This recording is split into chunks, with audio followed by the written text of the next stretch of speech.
नमस्कार, मैं हनुमान डोटिया जिंदा अकादमी पे आपका स्वागत है। हमने पिछले वाले लेक्चर के अंदर स्टेटिस्टिक शुरुआत की थी एएसओ के लिए। और उस लेक्चर के अंदर मैंने सिर्फ आपको इतना ही बताया डाटा क्या होता है, डाटा के विशेषता क्या होती है और डाटा के प्रकार क्या होते हैं। यदि उस लेक्चर को मैं 1 मिनट के अंदर रिवाइज करता हूँ, डाटा क्या होती है, कोई भी तथ्य या सूचनाएं जिसको हम निष्कर्ष तक पहुंचा सकते हैं उसको डाटा कहा जाता है। डाटा संख्यात्मक रूप से हम व्यक्त कर सकते हैं कि विशेषता है डाटा की। डाटा से निष्कर्ष तक पहुंचा जाता है, ये भी इसकी विशेषता है। डाटा शुद्ध होने चाहिए डाटा, ये भी इसकी विशेषता है। फिर हमने पढ़ा था कि डाटा के प्रकार क्या होते हैं। डाटा दो प्रकार के होते हैं, एक प्राथमिक डाटा और एक द्वितीय डाटा। प्राथमिक समक डाटा को समक बोला जाता है हिंदी के अंदर। तो प्राथमिक समक होते हैं वो किसी व्यक्ति को कलेक्ट खुद को करने पड़ते हैं, और द्वितीय समक होते हैं उसको किए कराए मिल जाते हैं। तो ये हो गई प्राथमिक समक और द्वितीय समक के अंदर भेद। फिर हमने डाटा के प्रकार पढ़ लिए। आज वाली इस वीडियो के अंदर हम क्या करेंगे कि डाटा के प्रकार के बाद हम डाटा को कलेक्ट कैसे करते हैं, पहले तो हम ये पढ़ेंगे। दूसरी बात हम ये पढ़ेंगे डाटा को कलेक्ट करने के बाद डाटा को वर्गीकरण कैसे किया जाता है। दूसरी चीज हम ये पढ़ेंगे। और कुछ मैं यहाँ पर क्वेश्चन लेके आया हूँ आज वाली इस पीडीएफ में। इस पीडीएफ को शुरुआत करने से पहले मैं आपको बता देता हूँ कि जो ये पीडीएफ, अब जो सारे लेक्चर जब तक मेरे पास कंप्लीट हो, जो संसाधन नहीं आ जाते हैं कि भाई मैं कहाँ पर मतलब लिखने के अंदर मेरे को इजी नहीं हो जाता हूँ, तब तक मैं ऐसे पीडीएफ के द्वारा ही पढ़ाऊंगा आपको। तो इस पीडीएफ में आपको क्या करना है कि ये जो नोट्स मैं दे रहा हूँ इस नोट्सों को आपकी अपनी कॉपी के अंदर लिखने हैं, उसको रटने हैं। जहाँ पर समझ नहीं आता वहाँ पर समझ लेना है, बस समझना है, लिखना है। 20 से 25 मिनट का लेक्चर होगा, पर आपके लिए 1 घंटा हो जाएगा जब तक आप लिखोगे तब तक। चलिए मैं शुरुआत करता हूँ। सबसे पहले जो मैंने हेडिंग डाली है वो डाली है समंकों के संकलन की विधियां। तो हमने डाटा पिछले वाले पढ़े थे, डाटा के प्रकार पढ़े थे। तो प्राथमिक और द्वितीय डाटा को हम कलेक्ट कैसे करेंगे, सबसे पहले चीज ये आती है। इसके अंदर मैंने ये पहली जो विधि है वो है प्रत्यक्ष व्यक्तिगत अनुसंधान के द्वारा। नाम से पता चल रहा है कि प्रत्यक्ष और व्यक्तिगत फेस टू फेस मिलना तो प्रत्यक्ष कहा जाता है। यहाँ पर मैंने लिखा है कि ये जो प्रत्यक्ष जो विधि है ये किन किन क्षेत्रों के अंदर काम आती है। जब ऐसे नहीं है कि हम इसको हर जगह जहाँ पर हमारे को संबंध चाहिए वहां पर इस प्रत्यक्ष विधि को लगा दें। तो ये कहाँ कहाँ पे लगेगी, सबसे पहले तो ये है कि जब अनुसंधान का क्षेत्र सीमित हो, जब आपके पास क्षेत्र सीमित हो वहीं पर ये विधि लगेगी। क्षेत्र सीमित का मतलब है कि जैसे आपको किसी किसान के खेत का एनालिसिस करना है तो वहां पर आप प्रत्यक्ष जाके एनालिसिस कर सकते हो। पर यदि यही आपको पूछ लिया, यही आपको दे दिया जाए कि किसी संभाग के ऊपर सारे खेतों का एनालिसिस करना है तो वहां पर आप प्रत्यक्ष रूप से जा जाके ऐसे काम नहीं चलेगा। तो प्रत्यक्ष रूप से जाएंगे तो आपके पास सीधी सी बात है अधिक समय लगेगा, धन लगेगा, और आपको मतलब जो परेशानी होगी वो अलग से है। वो मैंने इसके दोष लिख दिए। भाई आपको यदि किसी संभाग के अंदर ऐसे पता करना है कि कौन सा किसान अपने खेत में क्या फसल बीजी है, तो उसके लिए आपको प्रत्यक्ष विधि बिल्कुल भी काम में नहीं लेनी पड़ेगी। तो प्रत्यक्ष विधि के अंदर क्या होगा कि आप संभाग बहुत बड़ा क्षेत्र है, क्योंकि क्षेत्र सीमित नहीं है। ये विधि तभी लगाएंगे जब आपके पास क्षेत्र सीमित है। दूसरा, जब मैंने लिखा है कि जब आपके पास सूचनाओं को गोपनीय रखना है तो ये विधि काम की है। ऐसे नहीं है कि मतलब आपको कोई सूचना गोपनीय नहीं रखना है और ये विधि लगा दी, तो ये विधि कोई काम की नहीं है। गोपनीय का मतलब ये होता है कि जैसे आपको कह दिया जाए कि उस किसान के क्या बीज है, ये सिर्फ आपको ही पता होना चाहिए कि उस किसान के खेत के अंदर इसबगोल है, जौ है, सरसों है, ये सिर्फ आपको ही पता रखना। तो आप प्रत्यक्ष रूप से जाके पता करना पड़ेगा। तीसरी मैंने ये लिखा है कि अधिक शुद्धता की आवश्यकता होनी चाहिए। जब हमारे को मतलब चाहिए कि हमारे को मतलब अधिक शुद्ध डाटा, हमारे को अधिक शुद्ध चाहिए, तब ये प्रत्यक्ष विधि लगानी है। सीधी सी बात है, हम प्रत्यक्ष व्यक्तिगत अनुसंधान कब लगाएंगे। प्रत्यक्ष व्यक्तिगत अनुसंधान केवल 3 ही जगहों में लगाएंगे, जब हमारे दिमाग के अंदर, जब हमारे कोई भी विधि हम तभी लगाते हैं जब हमारे उसका पर्पज क्लियर हो दिमाग के अंदर। पर्पज क्लियर हो, हमारे पास मतलब जो हमारे सामने आंकड़े हैं उनके बारे में मतलब हमारे पूरा पूरा एनालिसिस किया हुआ हो, हम उसके बाद हम उसको ये विधियां बाद में लगाएंगे समंकों को। ऐसे नहीं है कि आपको कोई भी डाटा दे दिया जाए और आप इन विधियों में से बताऊंगा आपको जो चाहे वो विधि लगा दो, और लास्ट में पता चले कि मतलब इस विधि को यहाँ पर लगाने कोई फायदा ही नहीं था। जैसे सपोज करो मैं आपको एक एग्जांपल देता हूँ कि आपने मंडियों के अंदर जो अखबार के अंदर भाव आते हैं उस भाव को अभी आपको पता करना है। तो आपके पास मतलब क्या करोगे आप। एक रास्ता वो है जो आप अखबार उठाओगे। दूसरा रास्ता वो है कि आप अलग अलग मंडियों के अंदर जाके आप पूछोगे कि भाई आपकी मंडी के अंदर सरसों का भाव क्या है। या फिर दूसरी जगह जाके पूछोगे कि आपकी मंडी के अंदर सरसों का भाव क्या है, तो एक तरीका वो है। दूसरा वो है कि आपने अखबार के अंदर बहुत सारे कॉलम आते हैं एग्रीकल्चर का, अंदर पूछ लोगे कि मतलब उक्त मंडी में सरसों का भाव ये है, उक्त मंडी में सरसों का भाव ये है, तो आप कौन से करोगे? ऑब्वियसली बात है, आप क्या करोगे, आप अखबार उठाओगे 5 रुपए का और उसके अंदर देख लोगे। तो मतलब आपका पर्पज क्लियर था कि हमारे को जो डाटा लेना है वो किस प्रकार से लेना है। तो ये सबसे इंपॉर्टेंट चीज है। इसके अंदर क्या आता है कि प्रत्येक व्यक्तिगत अनुसंधान हम कब लेते हैं, ये विधि निम्न परिस्थिति में काम आती है जब आपके पास मतलब अनुसंधान का क्षेत्र क्या हो, सीमित हो, अनुसंधान की सूचनाओं को हमारे पास गोपनीय रखना हो और अधिक शुद्धता की आवश्यकता हो। इसके अंदर मैंने बता दिया कि अधिक समय लगेगा, धन लगेगा और श्रम की आवश्यकता होगी। इसी प्रकार दूसरी जो विधि आती है वो अप्रत्यक्ष होती है, सेम इसके उल्टी विधि आती है। जब हमारे को मतलब ये मंडी वाला एग्जाम्पल दिया, ये अप्रत्यक्ष व्यक्तिगत अनुसंधान के अंदर आता है, क्योंकि हमारे को कम समय लगा, हमने अखबार उठा के देख लिया कि मतलब किस मंडी के अंदर कौन से भाव है, तो हमारे को पता चल गया, कम समय लगा। और इसके अंदर थोड़े मनी चाहिए, मतलब 5 रुपए, मतलब मनी कम मनी लगती है। पर इसके अंदर एक ये भी आपके पास क्वेश्चन उठेगा कि जो अखबार में छपा हुआ है वो सही है या गलत है। ये अप्रत्यक्ष विधि का सबसे बड़ा दोष है, मतलब हम इसमें निष्कर्ष तक सूचनाएं जो निष्कर्ष तक पहुंचते हैं उसमें त्रुटियां पाई जाती है। तो मैंने यहाँ पर लिख दिया कि अप्रत्यक्ष, जो भी अप्रत्यक्ष विधि होती है, अप्रत्यक्ष विधि के अंदर क्या होता है कि गुण क्या क्या आते हैं, कम समय होता है, धन की आवश्यकता होती है, और दोष क्या है कि निष्कर्ष तक हम त्रुटि तक निष्कर्ष तक पहुंचते हैं तब तक हमारी गड़बड़ी हो जाती है कि हम ये सब विश्वास नहीं कर सकते कि ये जो डाटा है वो सही है या गलत है।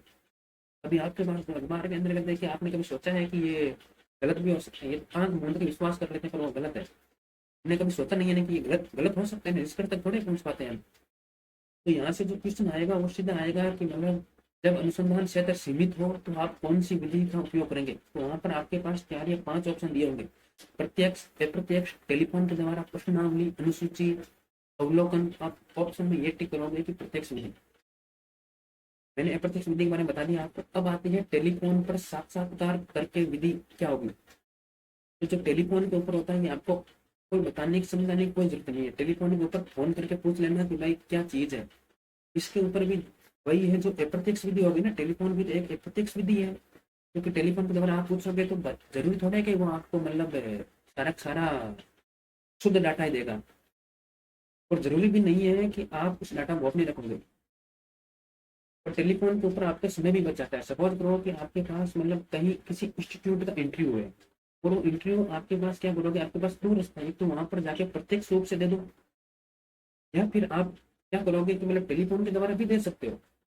तो वो आपसे पूछेगा, 2 क्वेश्चन पूछेगा कि भाई 2 + 2 कितने होते हैं, तो आप कहेंगे 4 होते हैं। अभी सपोज करो कि आपके ये तो इजी क्वेश्चन हो गया। अब सपोज करो आपके पास मतलब मैं मैथ के अंदर जाता हूँ तो मैंने आपके पास कह दिया था कि लैम्ब्डास का फॉर्मूला बताइए। सपोज ये तो आपको जरूरी नहीं है ना, वो तो यही मानेगा कि भाई अगले ने या फिर देख के बताया है या फिर उसको आता है। मतलब इसमें भी हम निष्कर्ष तक त्रुटियां पाई जाती है। टेलीफोन के द्वारा कोई भी गारंटी नहीं है, पर हाँ इस टेलीफोन का एक गुण जरूर है कि ये समूह मतलब जो कलेक्ट हम डाटा कलेक्ट करते हैं उसके अंदर सबसे तीव्र विधि मांगी जाती है। अब फिर मैं आपके पास 2 विधियां जो इंपॉर्टेंट विधि है डाटा कलेक्ट करने की, मैं उनको बताता हूँ। एक है प्रश्नावली और एक है अनुसूची।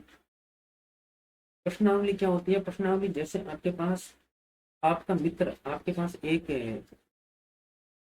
आप मित्र को आपकी सहायता की जरूरत पड़ गई, और वो सहायता कैसी है कि मैंने उसको फॉर्म फिलअप करना नहीं आता,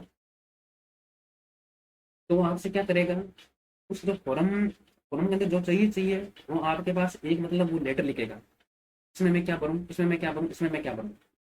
तो वो लेटर आपके पास पोस्ट कर दे। अब वो पोस्ट कर देगा आपके पास, आपने उस लेटर को खोले, उस लेटर खोलने के बाद आपने ये देखा कि भाई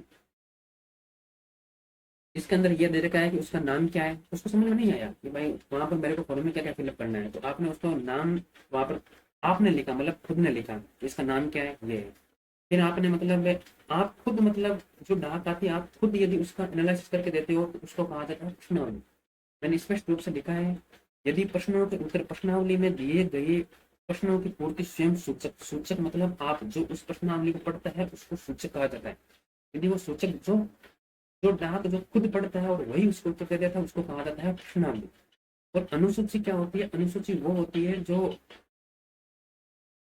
आपका मतलब आप किसी को पूछ पूछ के करते हो। जैसे आपके पास जनसंख्या का कलेक्ट करते हो तो आप क्या करते हो, अनुसूची के द्वारा ही देते हो। आपके पास एक घर पे एक मास्टर आता है और मास्टर पूछता है कि आपके घर में कितने बच्चे हैं और आपके माता पिता जिंदा है या नहीं है। ये क्या है, मतलब ये आपके पास अनुसूची है, क्योंकि उसको सरकार ने उस मास्टर को एक पूरी पूरी मतलब डाक भेजी है। और वो क्या करते हो कि मतलब वो डाक मास्टर आपको पढ़ के सुना देते हो, आप उसका आंसर देते हो और वो मास्टर उसके अंदर टिक मारता रहता है कि हाँ माता पिता जिंदा है, इसके एक पत्नी भी है, दो बच्चे भी है। मतलब ये आपके पास मतलब ताकि जब जो भी उस मास्टर को भेजा है मास्टर ने उसको आपसे पूछ के मतलब उत्तर के जवाब दे रहा है, तो वो हो गई अनुसूची। और प्रश्नावली क्या होती है कि मास्टर ऑटोमेटिक ही यदि उसके जवाब दे दे, आपको बिना पूछे मास्टर खुद जवाब दे दे, तो वो हो गया आपके पास प्रश्नावली। इस प्रश्नावली के गुण और अनुसूची के गुण क्या होते हैं। प्रश्नावली गुण क्या होते हैं कि ये जहाँ पर पढ़ा लिखा लोग होगा उसी के लिए काम किए। तो ऑब्वियसली बात है, शहर शहर के अंदर ज्यादा पढ़े लिखे होते हैं, गाँव के अंदर कम पढ़े लिखे होते हैं। तो ये ग्रामीण क्षेत्रों में ये क्या होती है, अनुपस्थित मानी जाती है। अनुसूची के अंदर क्या होती है, ये ग्रामीण क्षेत्रों के लिए काम किया है। ग्रामीण क्षेत्रों के अंदर कोई मास्टर आकर पूछ लेगा तो वो सारे सारे डाटा दे देगा ना। तो फिर ये आपके पास मतलब अनुसूची विधि हो गई। मैंने अनुसूची विधि के अंदर ये लिखा है कि ये विधि ग्रामीण क्षेत्रों के लिए उपयुक्त मानी जाती है। अनुसूची विधि में प्रगणन के पक्षपात की ज्यादा संभावना रहती है। जैसे आपके पास मतलब मास्टर क्या होता है कि आपको पूछता है कि भाई ये जो डाटा है वो आपको, आपने तो उस मास्टर को सही बताया, पर सपोज करो कि मास्टर ने वहां पर टिक ही नहीं मारा, तो ये डाटा मतलब क्या हो गया, गड़बड़ी होगी ना। तो उसके अंदर ये भी एक इसका दोष है कि अनुसूची के अंदर क्या होता है कि जो मास्टर प्रगणन मतलब जो सूचक जो उससे जो भी सूचना आती है उसको भरता है, उसको कहा जाता है प्रगणन। और फिर आता है आपके पास,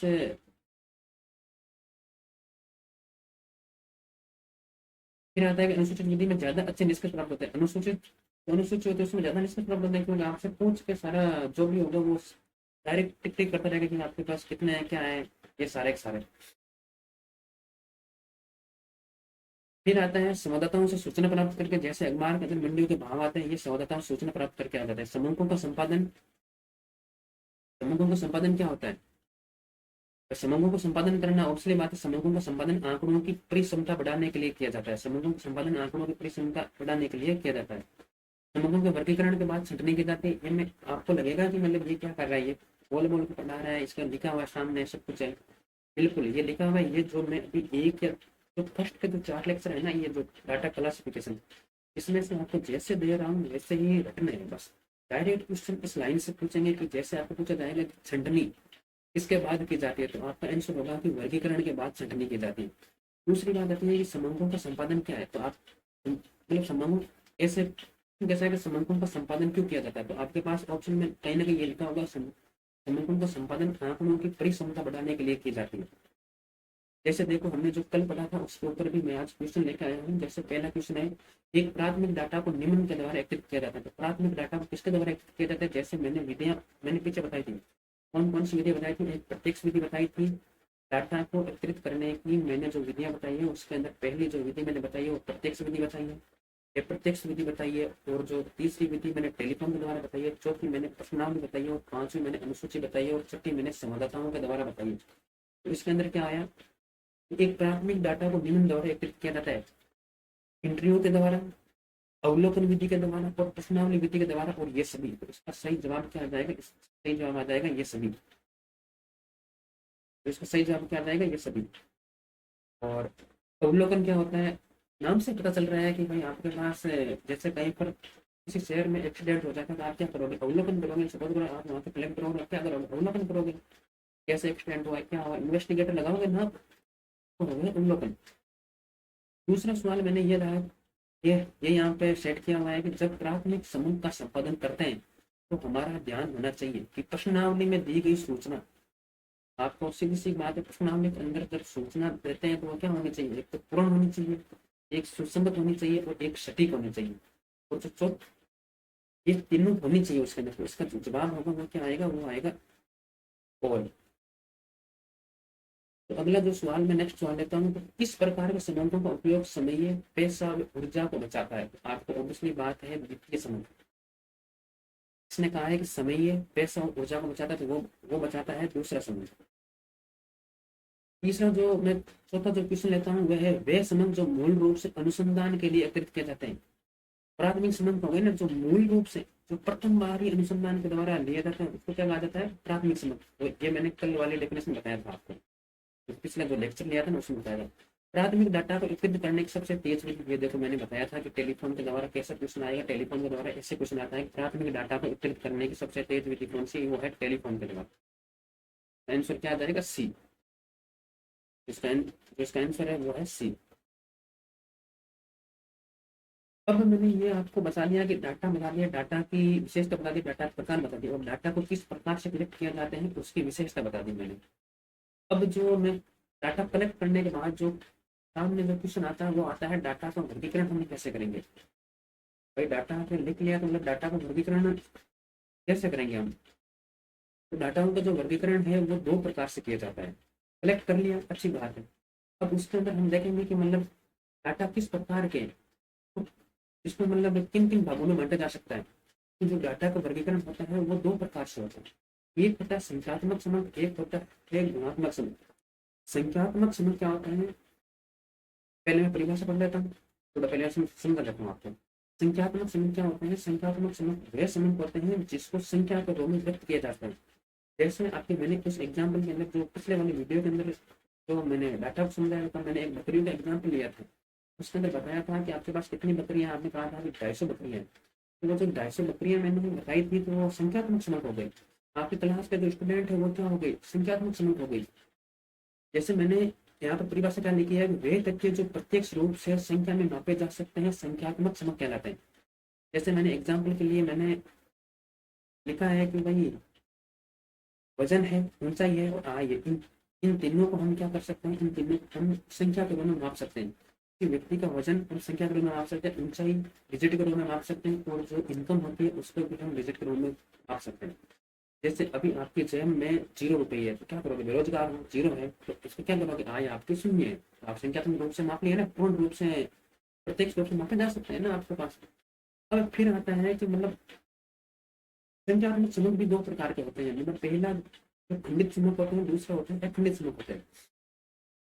तो आपने यहाँ पर क्या देखा है कि जो वजन होता है, ऊंचाई होती है और आय होती है। आपने कभी वजन को देखा है ना कि भाई वजन 56 kg और 200 ग्राम हो गए। कभी ऐसे तो नहीं है ना कि मतलब वजन ऐसे ऐसे होता है हर व्यक्ति का कि भाई 56, 57, 58, 60, ऐसे तो नहीं होता है ना। किसी के भी वजन पॉइंटों में हो सकता है, और किसी की ऊंचाई भी पॉइंटों में हो सकती है, सेंटीमीटर में होती है ऊंचाई, और किसी की आय होती है वो कम ज्यादा हो सकती है। आपने कभी ये देखा है कि मतलब परिवार के सदस्य की संख्या, क्योंकि वो भी एक संख्यात्मक संबंध की है, पर परिवार के सदस्य की संख्या कभी आपने ये देखा है कि मतलब परिवार में, हमारे परिवार में 2.5 सदस्य हैं, कभी आपने ऐसे कहा है कि नहीं, आपने कहा है कि हमारे परिवार में 3 सदस्य हैं। कभी ऐसा तो नहीं हुआ है कि आपके पास आधा सदस्य रहा है, ऐसा नहीं हुआ है।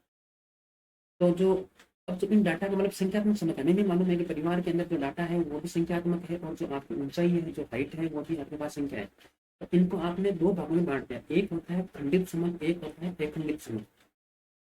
खंडित समूह क्या होता है, वे समूह जिनको पूर्ण संख्या के रूप में व्यक्त किया जा सकता है वो होते हैं खंडित समूह। जैसे परिवार के अंदर सदस्यों की संख्या, आपने कभी भी ये नहीं कहा है कि मतलब परिवार के अंदर मेरे पास 2.5 आदमी है, कभी भी नहीं कहा ना, तो फिर ये हो गया आपके पास खंडित समूह।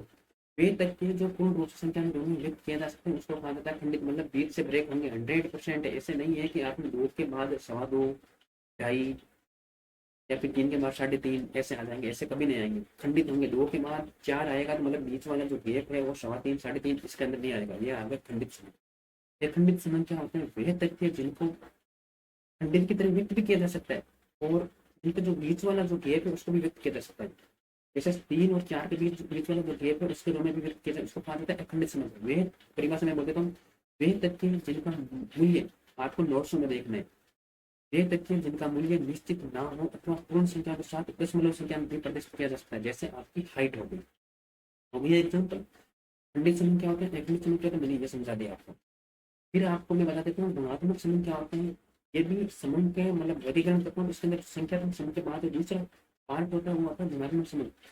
गुणात्मक समूह, अब आपने मतलब आपने व्यक्ति परिवार के अंदर व्यक्तियों की संख्या नोट कर ली, पर परिवार के अंदर जो कौन सा व्यक्ति मतलब नीच सोच वाला है, कौन सा उच्च सोच वाला है, ये तो आपको कैसे पता चलेगा। कौन ईमानदार है, कौन बेईमान, ये कैसे पता चलेगा। इस प्रकार के जो आपके पास डाटा आएगा, ऐसे भी तो डाटा आएगा ना कि इस परिवार के अंतर्गत ये व्यक्ति ऐसा, ये व्यक्ति ऐसा, तो ऐसे जो डाटा आएंगे उन डाटा को आप में रखोगे, उसमें गुणात्मक समूह के अंदर रखोगे। ये व्यक्ति काला है, ये व्यक्ति सफेद है, तो इस प्रकार के जो डाटा आएंगे उसको कैसे रखोगे, उसको गुणात्मक समूह के रूप में रखोगे। तो ये जो वे तथ्य है, ये सूचनाएं जिनको प्रत्येक रूप से संख्या में व्यक्त नहीं कर सकते। आपने कभी रंग को संख्या में व्यक्त किया है? नहीं किया। आपने कभी बुद्धिमत्ता किया है? नहीं किया। सुंदरता को, गुण को, गंध को, किसी को भी आपने संख्या के रूप में व्यक्त नहीं किया। फिर आता है आपके पास गुणात्मक समूह क्या होते हैं। वो समूह ये भी 3 भागों में अंदर बांटे गए। गुणात्मक समूह क्या होते हैं, ये मैंने बता दिया कि वो समूह जो संख्या के रूप में व्यक्त नहीं कर सकते। गुणात्मक समूह होता है जैसे रंग, बुद्धिमत्ता, सुंदरता, गुण और गंध। आपके पास गुण है, जैसे आपने अभी आपके पास गुण है, वो बेरोजगारी का गुण है आपका। ये गुण ही तो हो गए ना बेरोजगारी का। आपके जब आप विशेषता बताओगे क्या बताओगे, मेरे अंदर एक बेरोजगारी गुण भी है, ये हो गई ना। और गंध तो आपको पता ही, आपको आपने स्नान नहीं किया 20 दिनों से। सर्दियों के अंदर जो आती है ना, जब 20 दिनों से स्नान नहीं करते हैं, बंद हो जाती है। तो गुणात्मक संबंध भी 3 प्रकार के होते हैं। गुण संबंध, क्रम सूचक और नाम सूचक। गुण संबंध क्या होते हैं? गुणात्मक समूह इनको 2 वर्गों में बांटा जा सकता है। जैसे आपके पास साक्षरता मैं लेता हूँ, जैसे साक्षरता आपके पास मैं उपस्थित और अनुपस्थित बता दोगे। आप इस ये व्यक्ति पढ़ा लिखा है, ये व्यक्ति अनपढ़ है, तो आपने गुण समूह के अनुसार बता दोगे। क्रम सूचक समूह क्या होते हैं? होते ये भी गुणात्मक समूह है, पर इसको एक क्रम के रूप में व्यक्त किया जा सकता है। इसको क्रम सूचक समूह कहते हैं। मैं यहाँ पर आपके जो नोट्स हैं, इन नोट्सों को समझा रहा हूँ। ये नहीं है कि मैं आपके मतलब डेफिनेशन लाइन टू लाइन बोल रहा हूँ, ऐसी बात नहीं है। हाँ, मैं एक बार बोल देता हूँ, फिर भी मैं बोल देता हूँ। वे गुणात्मक संबंध जिनको 2 से अधिक ज्यादा भागों में व्यक्त किया जा सकता है और किसी क्रम में व्यवस्थित किया जा सकता है। क्रम सूचक कहता है जैसे किसी व्यक्ति के बारे में राय जानना है, तो आप उसको क्या करोगे, ये व्यक्ति अच्छा है, ये व्यक्ति बुरा है, उसको क्रम के रूप में व्यक्त करोगे ना आप। पहले उसकी अच्छाई लिखोगे, फिर इसकी बुराई लिखोगे, इसके रूप में क्रम के रूप में व्यक्त किया जा सकता है, मतलब उसके व्यक्तित्व का। नाम सूचक क्या होते हैं? ऐसे गुणात्मक संबंध जिनको क्रम के रूप में व्यवस्थित नहीं किया जा सकता। जैसे आपके पास रंग है, वो तो कभी आपने क्रम के रूप में व्यक्त किया है? नहीं किया। आपको नहीं पता कि काला काला सफेद के पहले आएगा या बाद आएगा। आपको नहीं पता कि बैंगनी सफेद के पहले आएगा या बाद में आएगा। राज्यों के नाम कभी आपने क्रम क्रम बता, आपने किसी में लिखा है कि महाराष्ट्र राजस्थान के पहले आएगा? कभी नहीं लिखा। ये भी नहीं लिखा है कि गुजरात के बाद राजस्थान आएगा, कभी नहीं। इसलिए ये जो रंग, देशों के और राज्यों के नाम है, ये है नाम सूचक समूह।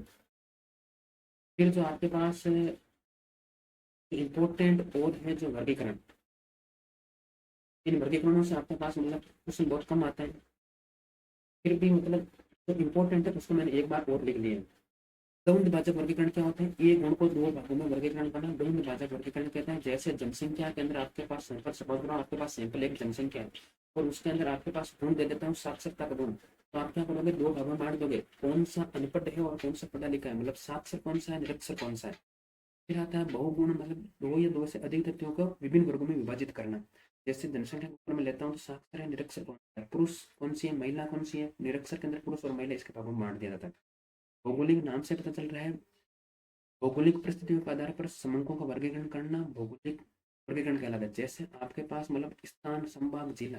जैसे आपके मतलब सपोज करो आप पाली के रायपुर के हो, तो आप पाली का जो रायपुर, तो आपने क्या किया, पाली के रायपुर के वाले लोगों को अलग कर दिया और जो पाली शहर के हैं उनको आपने अलग कर दिया। तो ये भौगोलिक आधार पर आपका वर्गीकरण हो गया। जनसंख्या का वर्गीकरण कैसे हुआ? भौगोलिक आधार पर ही होता है। दूसरा होता है कालानुसार, मतलब काल के मतलब समय के आधार पर जो समूहों का वर्गीकरण किया जाता है उसको कालानुसार कहा जाता है। एक भी चीज रखने की यहाँ पर नहीं है। मैंने भौगोलिक बताया, नाम से पता चल रहा है भौगोलिक स्थिति का आधार पर वर्गीकरण करना। कालानुसार मतलब पता चल जाता है काल के अनुसार वर्गीकरण करना। दशानुसार पता है कि मतलब जैसे आपकी दशा अभी बेरोजगारी के अंदर खराब चल रही है, तो आप बेरोजगार हो। तो जिसकी दशा अच्छी होती है वो रोजगार हो जाता है। तो आपके में रोजगार और बेरोजगारी की दशा अनुसार हो गई ना, कि आपकी दशा पूरी चल रही है। यहाँ पर मैंने एग्जाम्पल बेरोजगारी का नहीं लिया है, अगर बाढ़ से प्रभावित लोगों का वर्गीकरण के लिए लिया है। आपको एनालिसिस करने को कहा दिया जाए कि बाढ़ से प्रभावित लोगों में आप डाटाओं का मतलब वर्गीकरण करोगे, क्या करोगे आप, क्या करोगे, कौन बाढ़ से ज्यादा प्रभावित हुआ, कौन कम। तो वो दशा के अनुसार हो गई ना, जहाँ पर ज्यादा बाढ़ आई वहाँ पर दशा थोड़ी बुरी थी, जहाँ पर कम आई वहाँ पर ज्यादा बुरी। और फिर मैंने एक और लाइन लिखी, नोट लगा के, मानचित्रों में जो समूहों को प्रदर्शित करने की विधि होती है उसको कहा जाता है कार्टोग्राम। तो ये सबसे इम्पोर्टेंट क्वेश्चन है। सबसे सबसे सबसे सबसे जो ज्यादा क्वेश्चन यहाँ से पूछा जाता है, इस नोट से ज्यादा ज्यादा से ज्यादा ज्यादा से ज्यादा क्वेश्चन पूछा जाता है। क्वेश्चन कैसे आता है आगे मैं बता दूंगा। क्वेश्चन कैसे आता है, कार्टोग्राम याद रखना, मानचित्रों में समय को प्रदर्शित करने की विधि को कार्टोग्राम कहा जाता है। नोट्स को लिख लेना, अपनी नोट्स को दोहराना। अभी समझने वाली एक भी चीज नहीं है कि आपको मैं ऐसे मतलब विस्तार रूप से समझा दूं। भारत में कृषि सांख्यिकी प्रकाशन से लिए हुए समूह कहलाएंगे। सोचो इसका जवाब क्या होगा। भारत में कृषि सांख्यिकी प्रकाशन से, देखो यहाँ पर मैंने कल कल आपको बताया था कि भाई जब जहाँ से किया कराया मिल रहा है तो उस डाटा क्या कहा जाता है, उसको वित्तीय समूह कहा जाता है। यहाँ पर भी क्या हो गया, भारत में मतलब कृषि सांख्यिकी उसने डाटा जारी किया और वहां से आपने क्या कर दिए, डाटा ले लिए, तो क्या होगी वित्तीय समूह कहा, तो उसका आंसर क्या आ गया, ये आ गया। तो इसके बाद में जो सवाल आता है वो निम्न में से कौन सा समूह को दर्शाता है, मतलब ऐसा कौन सा है, तो नीचे ऑप्शन दे रखा है उनमें से जो आपको डाटा को दर्शाता है। ये मैंने डाटा के समय शायद परिभाषा बताई या नहीं बताई कि डाटा होता है वो केवल एक मूल्य नहीं होता है, ना ही दो मूल्य होता है। इसके अंदर मतलब समूह के मतलब बहुत सारे, जैसे आपकी बकरियों का मैंने एग्जाम्पल लिया तो वो बकरियों की 250 बकरियां थी, ऐसे तो नहीं है ना कि आपके पास एक बकरी और आप बोल दो मेरे पास बकरियों का डाटा है, तो गलत हो गया ना। तो उस बकरी वाले एग्जाम्पल पर आप इसका क्वेश्चन जवाब दोगे क्या, बोलोगे अकेला एक मूल्य नहीं होता। क्या क्या आपके पास अकेला एक मूल्य होगा, कभी नहीं होगा। समूह के दो मूल्य तो कभी नहीं होंगे। समूह के विभिन्न मूल्य हाँ होंगे, समूह के विभिन्न मूल्य होंगे। फिर आता है अगला जो क्वेश्चन लेता हूँ, समूहों के वर्गीकरण में हमें किन बातों का ध्यान रखना चाहिए।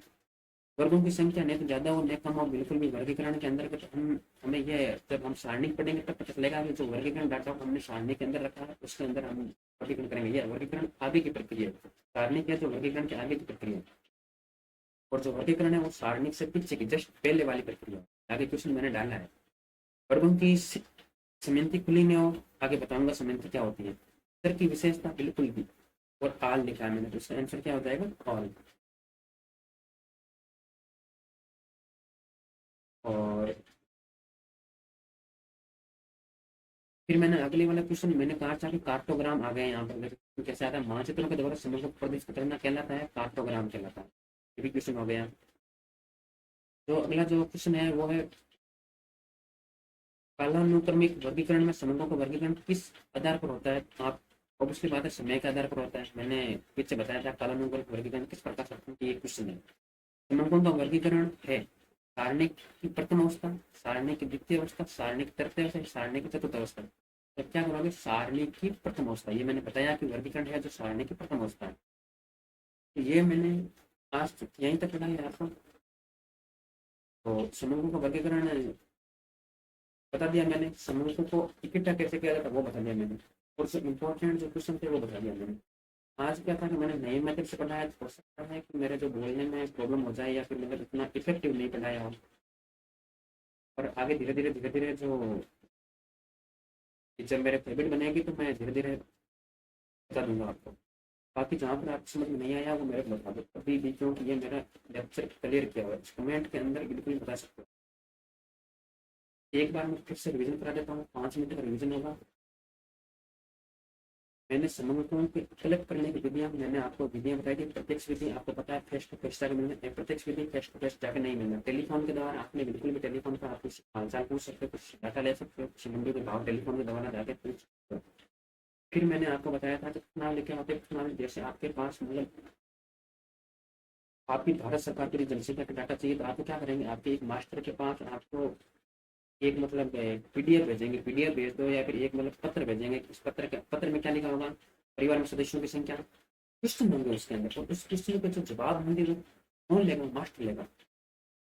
इसमें दो प्रकार से होगा, या तो वो मास्टर खुद उसके जवाब दे दे, खुद उसका मास्टर खुद उसके जवाब देता है तो इसको कहा जाता है चुनाव में। दूसरा होता है कि मास्टर घर घर जाकर पूछता है, और जो लोग घर वाले जो लोग जो परिवार के सदस्य होते हैं वो उस मास्टर को जवाब देते हैं, और मास्टर फिर उसमें जवाब लिखता है, तो उसका हो गई अनुसूचित। दो चीजें पता होनी चाहिए, प्रश्नावली और अनुसूची क्या है। मैं फिर बता देता हूँ, प्रश्नावली और अनुसूची क्या होती है। जैसे कभी आपको भारत सरकार को जनसंख्या के आंकड़े चाहिए, तो वो क्या करेगी, एक पत्र लिखेगी, या फिर एक मतलब निबंध लिखेगी, या फिर उस निबंध के अंदर आपके पास क्वेश्चन होंगे कि इस परिवार के अंदर कितने सदस्य हैं, परिवार के अंदर बुजुर्ग कौन है, परिवार के अंदर जवान लड़का कितने हैं, जवान लड़कियां कितनी हैं।